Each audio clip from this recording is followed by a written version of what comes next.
Thank you for joining this very special AM Chronicle webinar on advances of additive manufacturing in aerospace applications. Our aim at AM Chronicle and Indian 3D Printing Network has always been to be a knowledge sharing and business networking forum to further advance the adoption of additive manufacturing through our various initiatives. I'd like to invite our first speaker for the evening, who will be Mr. Raman Kulkarni, who brings 34 years of hands-on experience in aerospace propulsion systems, mechanical systems, and components and additive manufacturing. And he has expertise managing large complex programs and leadership positions in DRDO and multinational companies. He was the ex-director at Aeromechanical and Mechanical Systems and Components at Honeywell Technologies Solutions, and has played a key role in developing the Additive Manufacturing Technology Center, including setting up the state-of-art lab in Honeywell, Bangalore. He currently is consulting and supporting AM and aerospace companies in India. So, Mr. Kulkarni, I'd like to invite you for your presentation.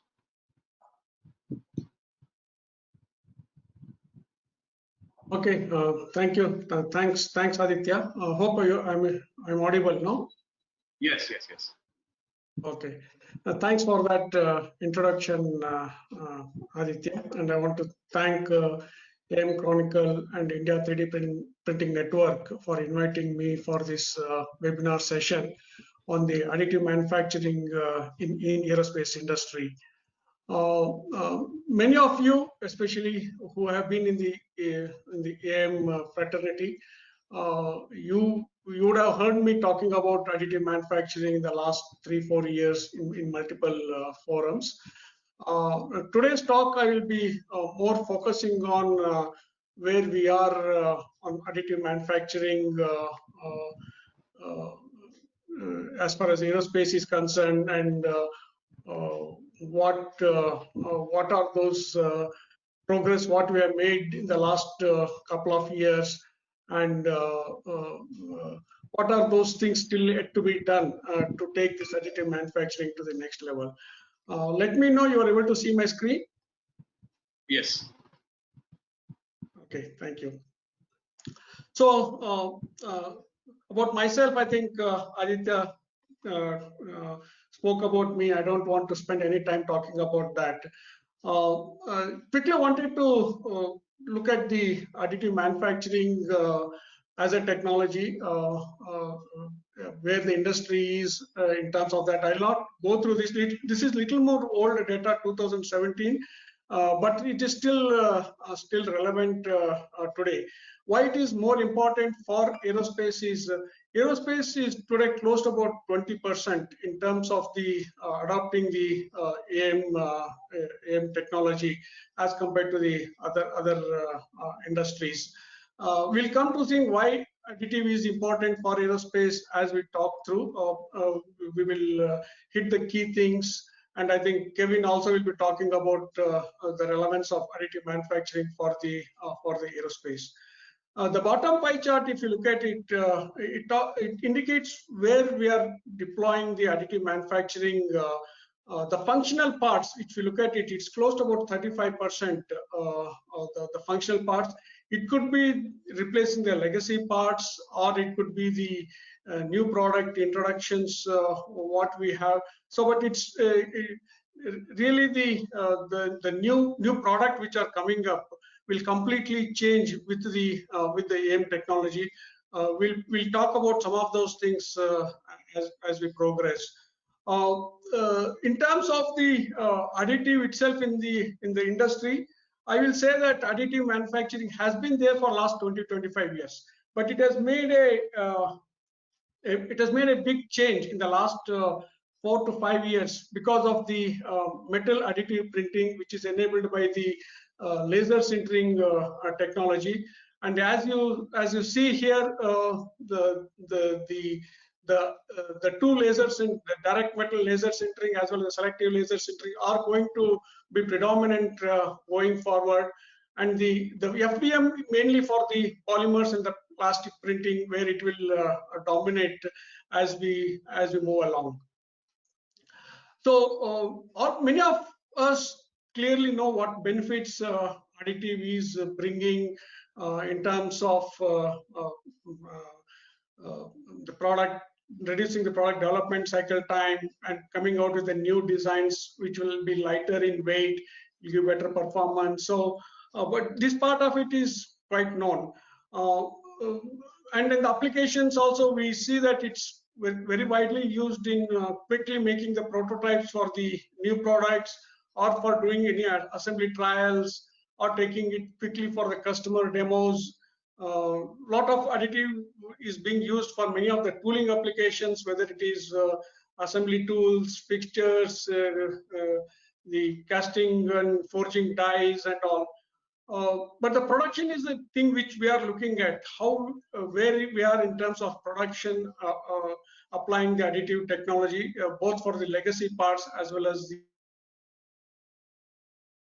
other area where additive has a bigger impact, especially replacing an ore node part, or in the last minute some design modifications which calls for some of the modifying the already manufactured part. So those are the areas. I like this chart which Renisha made it some time back, and I use it actually multiple times. It shows how this technology is being leveraged in the different areas. Definitely for the prototype and tooling, where it is a low volume, that is the broader application of additive which is being used. There are existing parts which we want to just replace it without doing any design modifications. We are not going to get some of the advantages what additive brings as part of this. We just go and replace that part. There are various reasons why we do this, especially in the aerospace. Being a long lifespan for the aerospace things, typically the aircraft life cycle is more than 30 years. And due to that, we will get into a lot of supply related issues, and additive could replace those existing designs with additive. And there are some of the existing complex parts which have very low yield, and those could be simplified using the additive. That is a part consolidation piece of it. And of course, the last one is a new product design. So those are the four broad applications into the aerospace what we look at. So Aditya, is it something is blocking in the top bottom top right hand corner, or you are able to see the full screen? No, we can see clearly. Okay. Okay. So moving on. So important thing is we need to understand. Just a minute. Okay. So the key thing is what are those aerospace design needs which is enabled by the additive manufacturing. I put everything under the performance. I call it as simply as a higher efficiencies. It could be efficiencies in terms of the fuel efficiencies, or it could be in terms of the lower power consumptions, the lesser losses. All those things I'm putting it under the efficiencies, and then also looking at the reliability and the durability piece of it, which additive is definitely enabling. We'll see some of those examples. The most important thing is definitely additive is contributing to come out with the components with a lower weight, which is very, very important for an aerospace industry. So we have a lot of non-traditional organic shapes which were earlier not possible to manufacture with the conventional manufacturing technology, whether it is machining, casting, forging. So they do have a lot of limitations.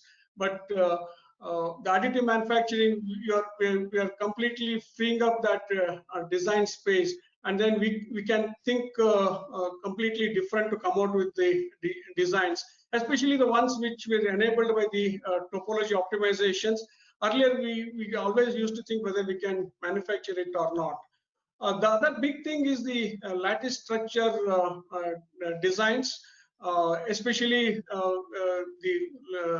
this is going to be of a even for the load bearing components, we can come out with a lattice structure, or for the heat exchangers, which is impossible by the conventional things. It's only can be done through the additive. Some of the examples which I'm showing here, the mount bracket, mounting bracket of the engine, with the what we came out with the topology optimization. Although with the conventional things, it is either too costly to manufacture or it is not possible to manufacture, but this could reduce the weight by more than 30%. So those are the good applications of additive. The lattice design, this is a classical example which I wanted to show it to you, which we did sort of as part of a research study when I was in Honeywell. A conduit which also will be playing a function of the heat transfer. So if it is a plain conduit, what will be its performance compared to the lattice design conduits? It could almost increase the surface area by more than 2.5 times, and to that extent, the heat transfer will be more efficient. We can have multiple designs. Also keeping in mind the other parameter which will be of interest, like the pressure drop, how we can optimize both the heat transfer as well as the pressure drop. So you can see that the BCC strut, which has almost a very less pressure drop, but it is from the heat transfer point of view, it's almost 1.5 times or 2 times what the conventional conduit can do. So these are the examples. The lot of the improvements which have happened in predictions through the CFD simulations clubbed with what we can do out of additive is really adding a lot of value here. The other key thing is the functional complexities. That is adding additional functions to a component. If it is a simple structure component, we can convert that structure component, adding the additional functions, like it can act as a conduit to pass any of the fluids, or an airfoil or a turbine blades. We can have an embedded cooling. So multiple functions could be added to a part now with the additive manufacturing. The other good example is the engine combustion chamber swirlers, which helps us to create the turbulence to mix the fuel and then the airflow, which helps in good combustion efficiencies. Then of course heat dissipation. So those are the where we can add additional functions to the existing part, so that we can get additional benefits out of it. The new thing which is happening as part of the additive is having a multiple properties. Hello, are you able to see my desktop or no? Yes, yes. Yeah, okay.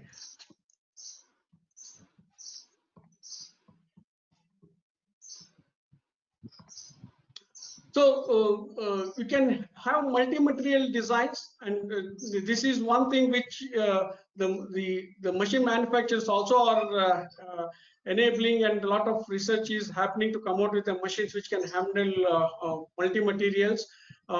This is the one which enables functionally graded materials.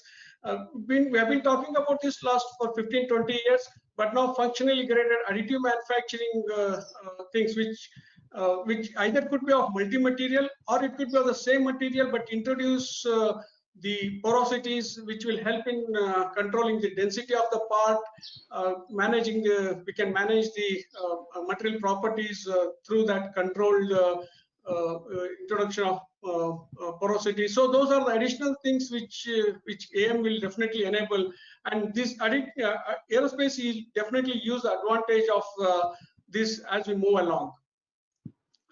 From the manufacturing point of view, what additive will bring in, many of us know, part consolidation. GE fuel nozzle in the GE9X engine, which reduces the parts by 20 to 1. Similarly, heat exchanger part reduced by 160 parts to 1 part. And the flow restrictor, what you see at the bottom, reduces part reductions from 10 to 1. Definitely, part consolidation is a big benefit what additive will bring in. In the process, it reduces the part inventory, and it also reduces the manufacturing cost. And some of the assembly related challenges and need for tools and fixtures for the assembly, all those things are eliminated. Material economy is definitely, because we are not wasting any material here, including the supports. If you take it, our wastage is less than 5%. So we almost have a fly ratio. Fly ratio, what I mean is the raw material what we take, and then the final part weight of that. Typically for an aerospace, because of the complex design, it used to be around 20 to 40. Now it is we're almost consuming almost the same. So that means it's reducing to 1. Additive is definitely a good thing when we have a small production runs and you want to have a quick turnaround time. Ideally suited where in the aerospace industry, which has a more than 30 years of lifespan. Recently, Honeywell got one of the flight critical part. This is a bearing, actually a bearing housing. It's a flight critical part, but this was certified by FAA. The criticality of this is the ATF 3-6 engine part.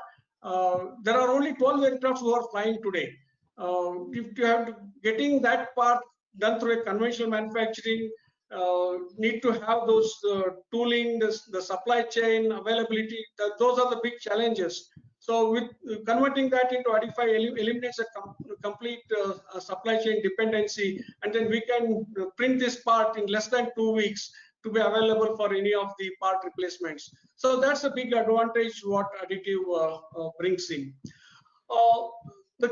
Many of these things we can make further improvements by adopting a lot of simulation techniques.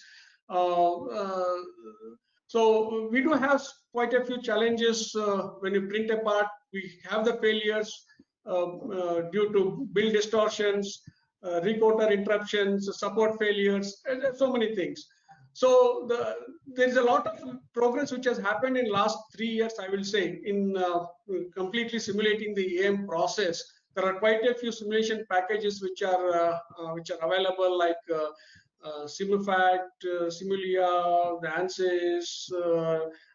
So quite a few simulation packages and quite a few validations also have been done on these simulation packages, which helps to completely simulate that AM printing process. And it also helps us in the design for additive manufacturing as part of that. So a lot of work has been done, and this is going to be a big tool going forward in deploying the additive technology for the aerospace industry.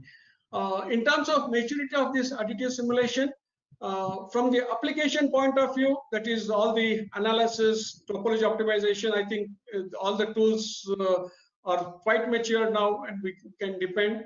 The build simulation, the AM build simulation, we still have in certain cases we're not able to reproduce the failures what we've seen, but in quite a few cases we're able to reproduce so that we can depend on what the simulation results provides. From the material point of view, material properties point of view, I think a lot of data has been generated, and we can some additional new materials and new alloys are the ones which we have to further depend on. From the printing process point of view, we still have to make some good progress in depending on the AM simulations. Talking about some of the challenges which we have in the aerospace industry, we do have some process limitations today in terms of achieving some of the dimensional accuracies and surface roughness, which is decided basically by the powder size as well as the layer thickness and all. In some cases, we have build quality consistency related issues which the industry has been addressing. The size of the part, what can be printed, is another thing, and the material itself, of course, because there are not all materials can be sintered, laser sintered using the current process. So those are the process-related limitations. To address some of those things, we definitely have to go through post-processing. To address some of the consistency in the grain structure, and then to get the desired properties, we may have to go through some of the stress relieving or the hipping process to address the porosity related issues. To get the required surface finish, we have to go for surface finish post-processings like short pinning, chemical etching, etc.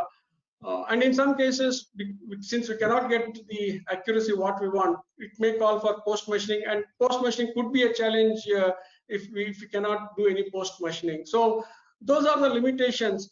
The third most important thing as far as the challenges for the aerospace specifically, because of the certification and the qualification process which is involved, whether it is FAA or ESA or the Indian certification agencies like CEMILAC, DGCA, etc. The main thing is, this is almost like when the casting process came into existence, they went through the similar process, and then they standardized the whole things. Today, we don't have a universal understanding of all the factors which affect the quality of a product. So because of that, the certifying agencies will look to clearly define which factor affects the what quality of the part, and then how the process controls are put in place. Clearly, the ones which I marked here, the source of the powder, the purity of the powder, the laser beam parameters, the layer thickness, and then the preheating of the platform itself, the atmosphere in which the build is happening, whether it is happening with argon gas or the nitrogen gas, or what type of inert gas what we are using, and then the post-processing which are involved, the property of the build part itself, the tolerances and the band within which we can define. There is some dependency on the operator also, and they also need to be certified, and the facilities, because we have seen that there is still some inconsistency on the same machine which is built in India, the same part on the same machine built in India as well as in some other place. There are small variations which also needs to be addressed. So these are the things which needs to be addressed. The key thing is they look for the process control, and then the traceability of all the data what we are looking at. So there are a lot of things which have happened. The recent part which Honeywell certified, we produced all these informations because it's a flight critical part, and then we could get the FAA things. I think things are happening, and it will slowly evolve, and then finally a standardization will happen across the aerospace industry.